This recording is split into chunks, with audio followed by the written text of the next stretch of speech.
ମନେ ମୁଁ ଏକଥା ଭାବୁଛି, କିନ୍ତୁ ଏଠି ବସିକିରି ତାଳି ମାରୁଛି। ଇଆକୁ କହନ୍ତି ମୁଖେ ବଲେ ହରି ମନେ ଅନ୍ୟ କରି, ଇଆକୁ କହନ୍ତି। ତେଣୁ ସତ୍ସଙ୍ଗ ଆସିବାଟା ହେଉଛି ପୁଣ୍ୟ, ସତ୍ସଙ୍ଗ ଆଭଏଡ୍ କରିବାଟା ହେଉଛି ପାପ। ସତ୍ସଙ୍ଗରେ ଆମେ କାହିଁକି ଆସୁ ଏକଥା ବି ସମସ୍ତେ ଜାଣି ରଖ। ସତ୍ସଙ୍ଗକୁ ଗୋଟିଏ ଆମେ ଆସୁ କେବଳ ଠାକୁରଙ୍କୁ ଦର୍ଶନ କରିବା, ପ୍ରଣାମ କରିବା, ନାମ କରିବା, ତାଙ୍କ ସମ୍ବନ୍ଧରେ ଅର୍ଥାତ୍ ଇଷ୍ଟ ପ୍ରସଙ୍ଗରେ କିଛି ଶ୍ରବଣ କରିବା, ଯେଉଁଟା ମୋ ମନରେ ରେଖାପାତ କରିବ ମୁଁ ସେଟାକୁ ସାଥିରେ ନେଇ ଘରକୁ ଯିବି। ଘରୁ ଯାଇ କ'ଣ କରିବି? ଘରୁ ଯାଇ କ'ଣ କରିବି ପଣ୍ଡା ବାବୁ? ଘରୁ ଯାଇ କ'ଣ କରିବି?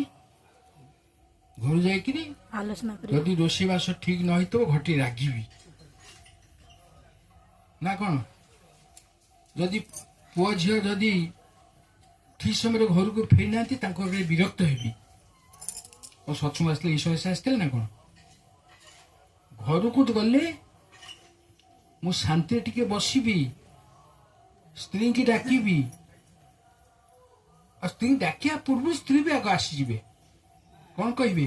ତୁ ଆଜି ସତ୍ସଙ୍ଗ ଯାଇଥିଲୁ, ସବୁ କ'ଣ ହେଲା, କ'ଣ କହିଲେ, କ'ଣ ଶୁଣିଲ, କ'ଣ ସବୁ ଆଜି ନୂଆ କଥା କ'ଣ ଟିକେ କହିଲ ମୁଁ ଶୁଣେ। ସ୍ତ୍ରୀ କହିବି, ପୁଅ ଝିଅଙ୍କୁ କହିବି, ତାହେଲେ ମୁଁ ସତ୍ସଙ୍ଗ ଆସିଛି। ଆଉ ଗୋଟେ ରୋଗ ବାହାରିଛି, ସେ ରୋଗ କଥାଟା କହିଦେବା ଭଲ। କ'ଣ ବିଜୟ କ'ଣ ରୋଗଟା କହିଲ ଦେଖିବା? ରୋଗଟା ବାହାରୁଛି ଆମେ ସତ୍ସଙ୍ଗକୁ, ଏ ରୋଗଟା ମୁଁ କାହା ଆକ୍ଷେପ କରି କହୁନି, କିଏ ଖରାପ ଭାବିବେନି। ଗୋଟେ ଫେସବୁକରେ ଦେଖିଥିଲି, ଏଇ ମୋବାଇଲ ଆଡ଼ୁ ଆଡ଼ୁ ଆମେ ଟିକେ ବେଳେବେଳେ ପିଲାମାନେ ମୋବାଇଲ ବେଶୀ ଦେଖୁଛନ୍ତି, ଆମେ ବି ବେଳେବେଳେ ମୋବାଇଲ ଟିକେ ଦେଖୁ। ମୋବାଇଲ ଦେଖୁ ଦେଖୁ ଦେଖିଲେ ଫେସବୁକରେ ଦେଖିଲେ ଗୋଟେ ମାନେ କମେଡି ଗୋଟେ ଗୁରୁ ଭାଇଟିଏ, ସେ ଗୋଟେ ବ୍ୟାଗଟେ ଧରି ଆସି ପହଞ୍ଚିଗଲେ। ଡାକିଲେ ସ୍ତ୍ରୀ କି, ଶୁଣୁଛ ବ୍ୟାଗଟା ନିଅ ରଖ। ସତ୍ସଙ୍ଗ ଯାଇଥିଲି, ଆଉ ଭାତ ଡାଲମା ଖଟା କ୍ଷୀରି ଏସବୁ ହେଇଥିଲା, ମୁଁ ଖାଇଛି, ଆଉ ଘିନି ଆସିଛି, ତୁମେ ଖାଇଦବ, ଆଉ ଯଦି ବଳିବ ରଖିଦେବ, ରାତିରେ ଚଳେଇଦବା। ସ୍ତ୍ରୀ ଅତି ଖୁସି ମନେ ନେଇ ଚାଲିଗଲେ। ନେଇକି ତାକୁ ରଖିଲେ, କହିଲେ ଯାହା ବଳିବ ଫ୍ରିଜରେ ତ ରାତି ଖାଇବା। ମୁଁ ଏ ରୋଗଟା ଅନେକ ଜାଗାରେ ଦେଖୁଛି। ସେଇ ବ୍ୟକ୍ତି ଯିଏ ଏକଥା କହିଲେ, ତା ସ୍ତ୍ରୀ ଚାଲିଗଲେ ବ୍ୟାଗ ଧରିକି, ସିଏ କହୁଛନ୍ତି ସମସ୍ତଙ୍କୁ ଚାହିଁକି, ଅର୍ଥାତ୍ ଆମକୁ କହୁଛନ୍ତି ମୁଁ ଜପ କରେ। ଏ ଭାଷାଟା ସେ ଯାହା କହିଛି ମୁଁ ତାକୁ ପୁରା ଡିଟୋ କହୁଛି। ମୁଁ ଜପ କରେ, ମୁଁ ତପ କରେ, କାଳେ ଭଗବାନ ହେଇଯିବି, ସେଥିପାଇଁ ମୁଁ ପାପ କରେ। କଥାଟା ବୁଝିଲା ନା ବୁଝିଲାନି? ମୁଁ ଜପ କରେ, ମୁଁ ତପ କରେ, କାଳେ ଭଗବାନ ହେଇଯିବି, ସେଥିପାଇଁ ମୁଁ ପାପ କରେ। ସେ କହୁଛି ଯେ ମୁଁ ଏ ଯୋଉ ବେଗ ଧରିକି ଆସିଛି ମୁଁ ପାପ କରୁଛି, ଜାଣୁଛି, କିନ୍ତୁ କରୁଛି। ଏ ଗୋଟେ ରୋଗ। ଆଉ ରୋଗଟା ଆମ ଗ୍ରାମାଞ୍ଚଳ ଏଇଟା ବେଶୀ ନାହିଁ, ଯେ କଟକ ଭୁବନେଶ୍ୱର ଯିବ ଏ ରୋଗ ଭର୍ତ୍ତି। ମା ମାନେ ତାଙ୍କ ଭେନିଟିରେ ଖାଲି ଜରି ପୁରେଇକି ଆସିଥିବେ। ମା ମାନେ ଏଇଟା କ'ଣ ସତ୍ସଙ୍ଗ ଯିବା ହେଲା? ମୁଁ ଏ ପ୍ରଶ୍ନଟା ପଚାରୁଛି ଏଇ ସକାଶେ, ଆମେ ତାର କ'ଣ ସତ୍ସଙ୍ଗ ଆସିଛେ? ତାର ମନଟା ଆମର କୋଉଠି ଅଛି? ମନଟା କୋଉଠି ଅଛି? ଆମର ରମାହି କହିଲେ, ଯଜନ ଯାଜନ ଇଷ୍ଟପତି ସ୍ୱସ୍ତିନି ସଦାଚାର କହିଲ ଟି, ତାକୁ ବୁଝେଇ ନାହାନ୍ତି, ପଦେ କହିଲେ। ସଦାଚାରଟା କ'ଣ କି? ସଦାଚାର କ'ଣ? ପାକ ଦ୍ରବ୍ୟକୁ ଧରିକିରି ମାଇଲ ମାଇଲ ବାଟ ନେଇକିରି ଯାଇ ଘରେ ଖାଇବା ପାକ ଦ୍ରବ୍ୟ। ସେଇ ହତାଟା ଛାଡ଼ିଦେଲେ, ସେଟା ତାର ବହୁ ଅଶୁଦ୍ଧି ଆସିଯିବ। ଗୋଟେ ହେଉଛି ଦୃଷ୍ଟି ଅଶୁଦ୍ଧି, ସ୍ପର୍ଶ ଅଶୁଦ୍ଧି, ନାନା ଭାବରେ ଅଶୁଦ୍ଧି ଆସିଯିବ। ପାକ ଦ୍ରବ୍ୟ ପାକଦ୍ରବ୍ୟ ଉପରେ କାହିଁ ଏଇଟା କୁହାଯାଇଛି ଏତେ? ଠାକୁର କହିଛନ୍ତି ଯେ ଯୋଉ ଖାଦ୍ୟରେ ଇଷ୍ଟ ଫର୍ମେସନଟା ଯେତେ ଶୀଘ୍ର ହୁଏ ସେଟା ସେତେ ବର୍ଜନୀୟ। ତ ପାକଦ୍ରବ୍ୟକୁ ବାହାରକୁ ନେଇକିରି ଘରକୁ ଯାଇକିରି ଟମା ହେଇଯିବେ ପଟଣା ଏଠୁ କେତେ କିଲୋମିଟର? 3 କିଲୋମିଟର। ମୁଁ ଯିବି ଲଥାଙ୍ଗ କେତେ କିଲୋମିଟର? 30 କିଲୋମିଟର। ଗାଡ଼ିରେ ଧରିକି ଆମେ ଚାଲିଲୁ ନା କ'ଣ? ଗାଡ଼ିରେ ବିଭିନ୍ନ ପ୍ରକାର ଲୋକ ବସିଛନ୍ତି, ବିଭିନ୍ନ ପ୍ରକାର ଲୋକ ଅଛନ୍ତି, ବିଭିନ୍ନ ମେଣ୍ଟାଲିଟିର ଲୋକ ବସିଛନ୍ତି। ତା ଯାଇ ଘଟି ଯାଇକି ଦେଇଦେଲି। ଘଟି ସ୍ତ୍ରୀଙ୍କର କି ଆନନ୍ଦ, କି ଖୁସି! ଆରେ ମତେ ଏତେ ଭଲ ପାଆନ୍ତି। ସେଠି ତା ବ୍ରାକେଟ ଗୋଟେ ଅଛି ଯେ ମତେ ଏତେ ଭଲ ପାଆନ୍ତି, ମୋ ପାଇଁ ଆଣିଛନ୍ତି, ଏତେ ଭଲ ପାଆନ୍ତି ବୋଲି ବିଷ ଆଣିକି ଆସିଛନ୍ତି। ଆଉ ସେଇଟା ସେ ଜାଣିନାହାନ୍ତି। ଏଇଟା ହଉଛି କଥା। ମୁଁ ଏସବୁ କଥା କାହିଁ କହୁଛି ନା, ଏସବୁ କଥା ସବୁ ଜାଗାରେ କହି ହଏନି।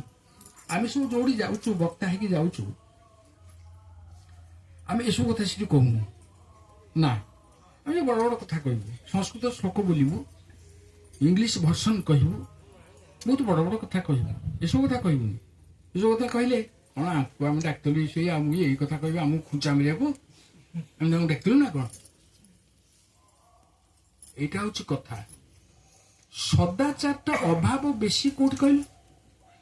ନିଜ ଘରେ ନିଜର ଗୃହିଣୀ ଯିଏ ଅଛନ୍ତି, ମାନେ ମା ମାନେ, ମା ମାନଙ୍କ ପାଖରେ ସଦାଚାର ବେଶୀ ଅଭାବ।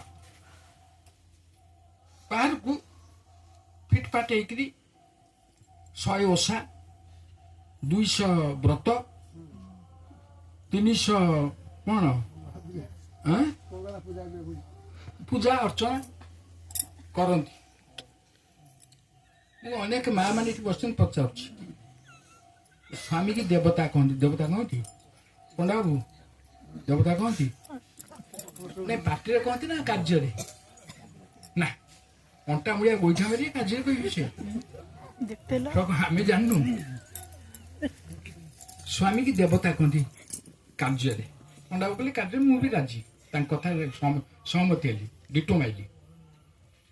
କୋଉ ଦିନ ବର୍ଷକ 365 ଦିନ, 365 ଦିନରୁ କୋଉ ଦିନ ଯୋଡ଼ିଏ ଫୁଲ ତୋଳି ଆଣି ସ୍ୱାମୀଙ୍କ ପାଦ ପାଖରେ ଦେଇକି ଗୋଡ଼ରେ ପଡ଼ନ୍ତି? ଆଉ କ'ଣ କଥାରେ?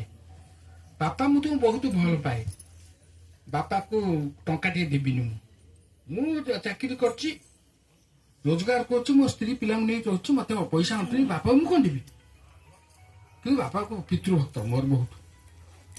ଏ କଥା ଯେ, ଏ କଥା ସେଇଆ। ସତ୍ସଙ୍ଗ ସେଇଟା ନାହିଁ। ସତ୍ସଙ୍ଗରେ ଆମେ ଠାକୁରଙ୍କୁ ଗ୍ରହଣ କରୁଛେ, ତାଙ୍କ ଦୀକ୍ଷା ଗ୍ରହଣ କରୁଛେ। ଠାକୁର ହେଇଛନ୍ତି। ଠାକୁର ନିଜେ କହିଛନ୍ତି ତାଙ୍କ ସମ୍ମୁଖରେ, ତୁମର ଠାକୁର ଯଦି ଆଜି ଠାକୁର ହେଇଛନ୍ତି, ତା ପଛରେ ଯାହାଙ୍କ ପ୍ରେରଣା ଅବଦାନ ଅଛି ସେ ହଉଛି ଏଇ ବଡ଼ ବୋଉ। ତୁମ ଠାକୁର ଯଦି ନାରୀ ଶୈଳ ଧାରଣ କରି ଦୁନିଆକୁ ଆସିଥାନ୍ତେ, ତାଙ୍କର ଯେଉଁ ରୂପ ହେଇଥାନ୍ତା, ସେ ହଉଛି ଏଇ ରୂପ ହଉଛି ବଡ଼ ବୋଉ, ମାନେ ସ୍ତ୍ରୀ କହୁଛନ୍ତି। ଇଏ ମହତ୍ଵଟା ଆମେ ବୁଝଉନି, ଆମେ ଇଏ ମହତ୍ଵ ବୁଝଉନି ନା। ହଜାର ବର୍ଷ ତଳେ ମହାତ୍ମା ବିଦୁରଙ୍କୁ ପ୍ରଶ୍ନ କରିଥିଲେ ରାଜା ଧୃତରାଷ୍ଟ୍ର। ଅନେକ ସତ୍ସଙ୍ଗ ଏଇଟା କହିଛି। ରାଜା ଧୃତରାଷ୍ଟ୍ର ପ୍ରଶ୍ନ କଲେ ମହାତ୍ମା ବିଦୁରଙ୍କୁ, ବିଦୁର କିଏ? କହିଲେ ବିଦୁର କିଏ? ବିଦୁର ବାପା ନା କ'ଣ ଜାଣିଛ? ଆଉ ସବୁ ଟଙ୍କା ହଁ ଠିକ କହିଛି। ବିଦୁର ହଉଛନ୍ତି ରାଜା ଧୃତରାଷ୍ଟ୍ରଙ୍କର ଭାଇ, କିନ୍ତୁ ସେ ଦାସୀପୁତ୍ର ହେଇଥିବା ହେତୁ ସେ ମନ୍ତ୍ରୀ ହେଲେ। ତାଙ୍କ ଜ୍ଞାନ ବିଜ୍ଞାନ ବହି ସେ ମନ୍ତ୍ରୀ ହେଲେ ସତ, କିନ୍ତୁ ରାଜସିଂହାସନ ସେ ପ୍ରାପ୍ତି ହେଲାନି। ଯାହା ହଉ, ଆଜକୁ ହଜାର ହଜାର ବର୍ଷ ତଳେ ଧୃତରାଷ୍ଟ୍ର ପଚାରିଥିଲେ ପ୍ରଶ୍ନ ଯେ ବିଦୁର ଏ ଦୁନିଆରେ ସୁଖୀ କିଏ? ସେ ଗୋଟେ କଥା କହିଥିଲେ ବିଦୁର, ଅର୍ଥାଗମ ନିତ୍ୟମରୋ ଗୀତାଚ ପ୍ରିୟାଚ ଭାର୍ଯ୍ୟାଚ ପ୍ରିୟବାଦିନୀଚ ବଶସ ପୁତ୍ରାର୍ଥ କରିଚ ବିଦ୍ୟା ସର୍ଜୀବ ଲୋକେ ସୁଖାନି ରାଜନ। ଏ ରାଜା ଏ ଛଅଟି ଯାହା ପାଖରେ ଅଛି ସେ ହଉଛି ସୁଖୀ। ଅର୍ଥ ଆଗମ ହଉଥିବ, ହଁ ଅର୍ଥଟା ନିହାତି ଦରକାର, ସମସ୍ତଙ୍କ ଦରକାର।